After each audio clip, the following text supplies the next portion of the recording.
Cabinet में मेरे सहयोगी ज्योतिरादित्य सिंधिया जी, राज्य मंत्री चंद्रशेखर पेम्मासानी जी, विभिन्न राज्यों के प्रतिनिधि, विदेशों से आए हमारे अतिथि,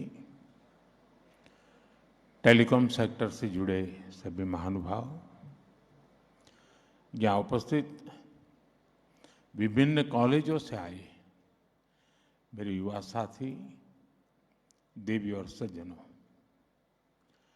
इंडिया मोबाइल कांग्रेस के इस खास एडिशन में मैं आप सभी अतिथियों का अभिनंदन करता हूं। अभी हमारे बहुत सारे स्टार्टअप्स ने कई महत्वपूर्ण विषयों पर अपने प्रेजेंटेशन दिए हैं। Financial fraud prevention, quantum communication,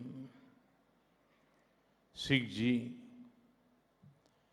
optical communication, semiconductors, ऐसे महत्वपूर्ण विषयों पर प्रेजेंटेशन को देखकर ये विश्वास गहरा होता है कि भारत का तकनीकी भविष्य सक्षम हाथों में है।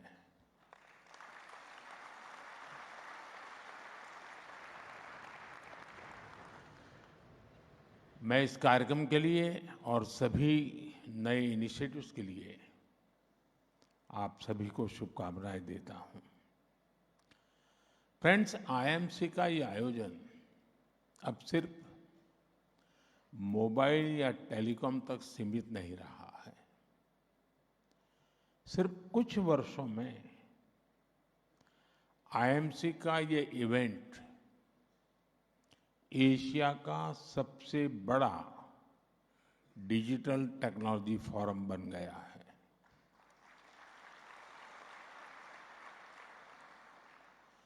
साथियों, आईएमसी की ये सक्सेस स्टोरी कैसे लिखी गई, इसे किसने ड्राइव किया है?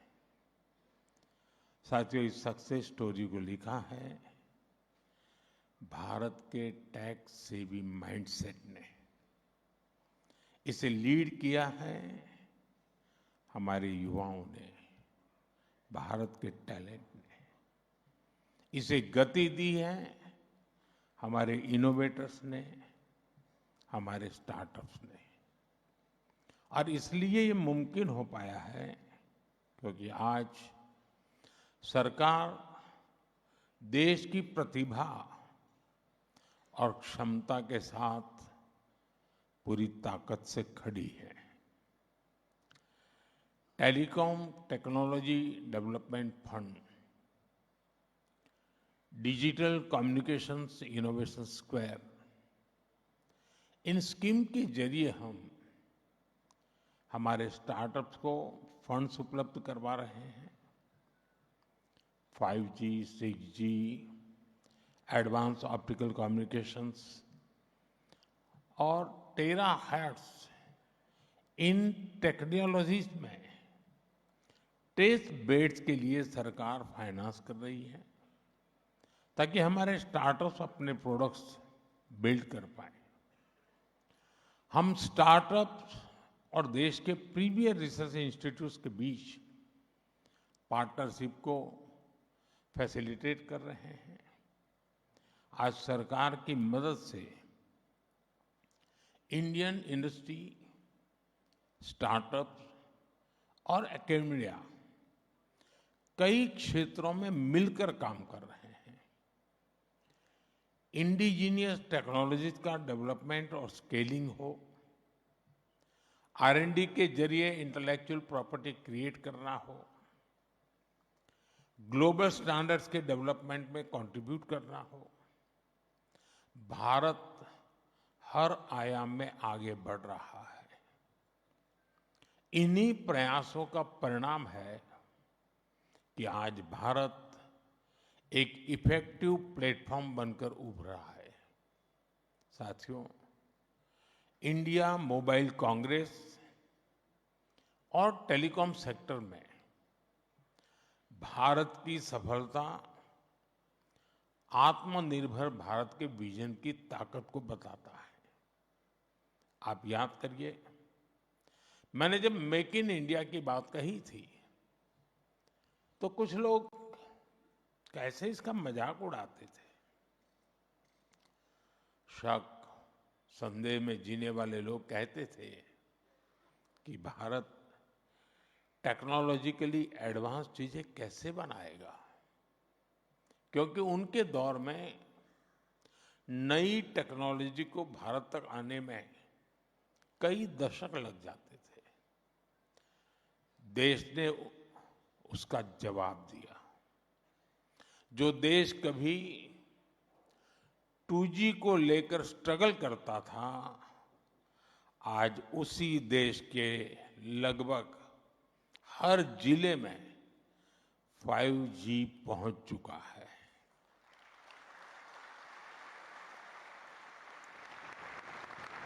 हमारा इलेक्ट्रॉनिक्स प्रोडक्शन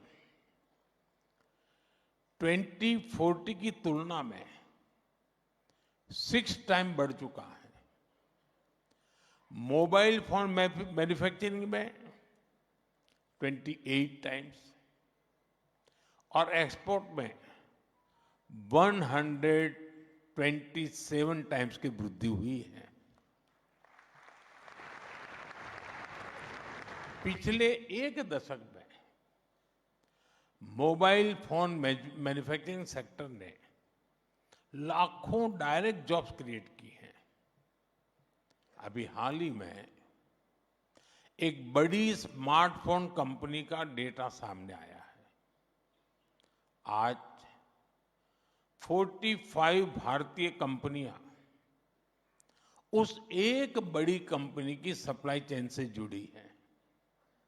इससे करीब 3.5 लाख रोजगार देश में पैदा हुए हैं। और ये केवल एक कंपनी का आंकड़ा नहीं है।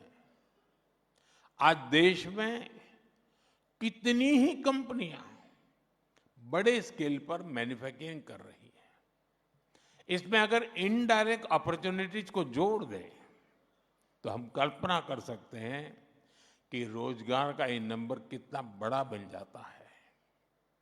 साथियों, कुछ दिन पहले ही भारत ने अपना made in India 4G stack launch किया है। ये देश की बड़ी स्वदेशी उपलब्धि है।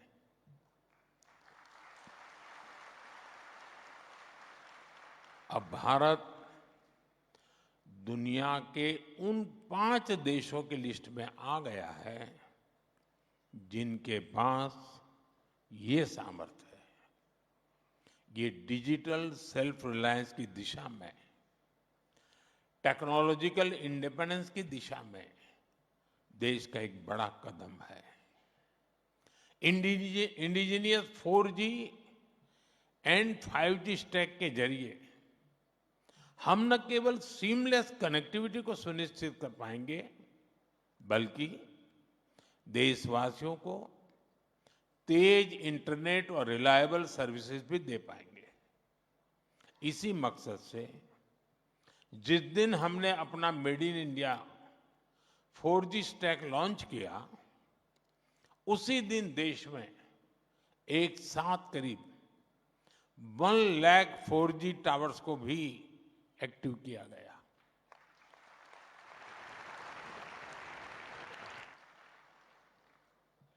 दुनिया के कुछ देशों को 1 लाख टावर की बात करते हैं तो भी उनको अजूबा लगता है।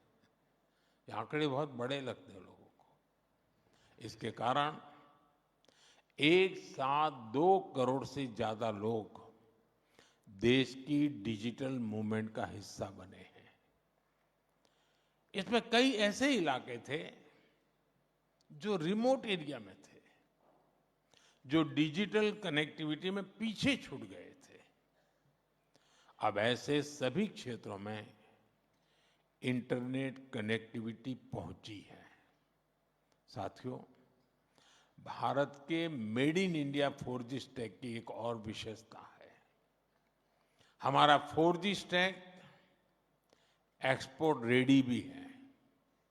यानी ये भारत की बिजनेस आउटरीच का माध्यम भी बनेगा। इससे 2030 के भारत यानी भारत 6G विजन को पूरा करने में भी मदद मिलेगी। साथियों, 10 सालों में भारत की टेक्नोलॉजी रिवॉल्यूशन बहुत तेजी से आगे बढ़ी है और स्पीड और स्केल को मैच करने के लिए बहुत लंबे समय से एक मजबूत लीगल और मॉडर्न पॉलिसी फाउंडेशन की जरूरत महसूस हो रही थी। हमने इसके लिए टेलीकम्युनिकेशंस एक्ट बनाया। इस कानून ने द इंडियन टेलीग्राफ एक्ट और the Indian wireless telegraph act, उन दोनों को रिप्लेस किया। ये कानून तब के थे जब यहां बैठे हम आप जैसे किसी व्यक्ति का जन्म भी नहीं हुआ था, और इसलिए पॉलिसी लेवल पर जरूरत थी कि हम 21वीं सदी की अप्रोच के हिसाब से एक नई व्यवस्था बनाएं, और हमने वही किया है। ये नया कानून रेगुलेटर नहीं है, बल्कि एक फैसिलिटेटर की तरह काम करता है।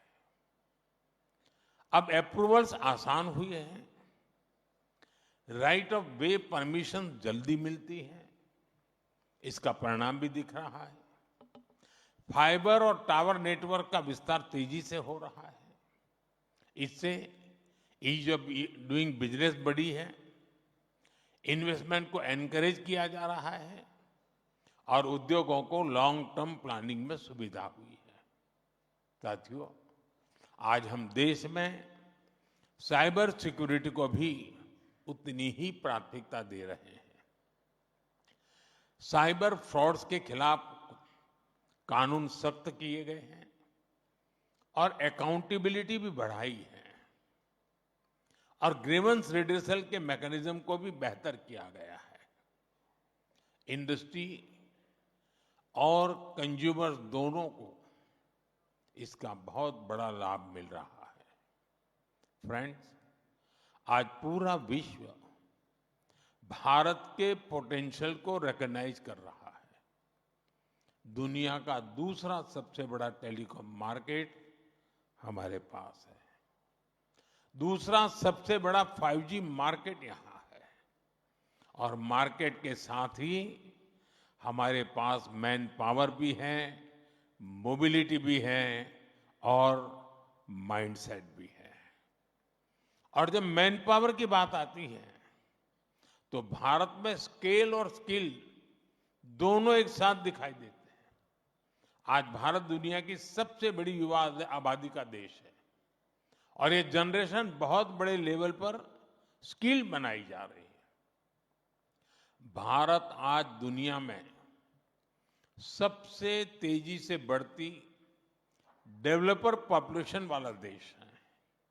साथियों, आज भारत में 1 GB वायरलेस डेटा की कीमत 1 कप चाय के दाम से भी कम है।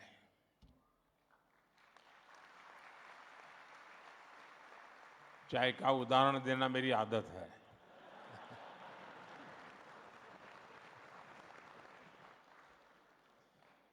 पर यूजर डेटा कंजम्पशन में हम दुनिया के अग्रिम देशों में आते हैं। इसका अर्थ है कि भारत में डिजिटल कनेक्टिविटी अब कोई प्रिविलेज या लग्जरी नहीं है। ये भारतीयों के जीवन का एक अटूट हिस्सा है। साथियों, इंडस्ट्री और इन्वेस्टमेंट को बढ़ाने के माइंडसेट में भी भारत सबसे आगे दिखता है।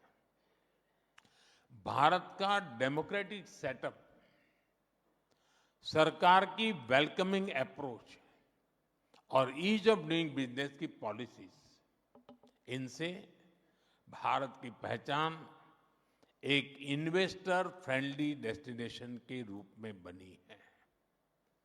डिजिटल पब्लिक इंफ्रास्ट्रक्चर में हमारी सक्सेस इस बात का प्रमाण है कि सरकार डिजिटल फर्स्ट माइंडसेट से किस तरह से जुड़ी हुई है।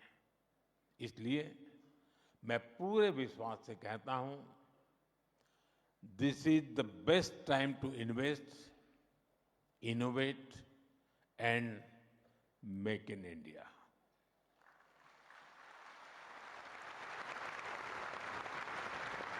मैन्युफैक्चरिंग से सेमीकंडक्टर्स तक, मोबाइल से इलेक्ट्रॉनिक्स और स्टार्टअप तक, हर एक फील्ड में भारत में ढेर सारी संभावनाएं हैं, ढेर सारी एनर्जी है। साथियों, कुछ सप्ताह पहले ही 15 अगस्त को मैंने लाल किले से घोषणा की है कि ये साल बड़े बदलावों का, बड़े रिफॉर्म्स का साल है। हम रिफॉर्म्स की गति बढ़ा रहे हैं और इसलिए हमारी इंडस्ट्री का, हमारे इनोवेटर्स का दायित्व भी बढ़ रहा है और इसमें बहुत बड़ी भूमिका हमारे स्टार्टअप्स की है। हमारे यंग इनोवेटर्स भी हैं। अपनी स्पीड से, अपनी रिस्क टेकिंग एबिलिटी से स्टार्टअप्स नए रास्ते, नए अवसर बना रहे हैं और इसलिए मुझे देखकर खुशी है कि आईएमसी ने भी इस साल 500 से ज्यादा स्टार्टअप्स को बुलाकर उन्हें इन्वेस्टर्स और ग्लोबल मेंटर्स के साथ जुड़ने का मौका दिया है। साथियों, इस सेक्टर की ग्रोथ में हमारे एस्टैब्लिश्ड प्लेयर्स का रोल लगातार बढ़ रहा है। ये प्लेयर्स देश की इकोनॉमी को आगे बढ़ाने के लिए स्टेबिलिटी, स्केल और डायरेक्शन देते हैं। उनके पास रिसर्च और डेवलपमेंट की कैपेबिलिटीज है और इसलिए हमें स्टार्टअप की स्पीड और एस्टैब्लिश्ड प्लेयर्स की स्केल दोनों से पावर मिलेगी। साथियों, हमारी इंडस्ट्री से जुड़े ऐसे कई विषय हैं जिन पर स्टार्टअप्स के युवा, हमारी academia, research institute, research community और पॉलिसी मेकर्स सबको मिलकर के काम करने की जरूरत है। आईएमसी जैसा प्लेटफॉर्म ऐसे संवाद शुरू करने में उपयोगी हो तो शायद लाभ हमारा अनेक गुना बढ़ जाएगा। साथियों, हमें देखना होगा कि ग्लोबल सप्लाई चेन में कहाँ रुकावटें आ रही हैं। मोबाइल, टेलीकॉम, इलेक्ट्रॉनिक्स और पूरे टेक्नोलॉजी इकोसिस्टम में जहां भी ग्लोबल बॉटलनेक्स हैं, वहां भारत के पास दुनिया को सॉल्यूशन देने का मौका है। उदाहरण के लिए हमने पहचान की सेमीकंडक्टर मैन्युफैक्चरिंग की कैपेसिटी अब कुछ गिने चुने देशों तक सीमित थी और पूरी दुनिया डाइवर्सिफिकेशन चाहती थी। आज भारत ने इस दिशा में महत्वपूर्ण कदम उठाया है। भारत में 10 सेमीकंडक्टर मैन्युफैक्चरिंग यूनिट्स पर काम हो रहा है।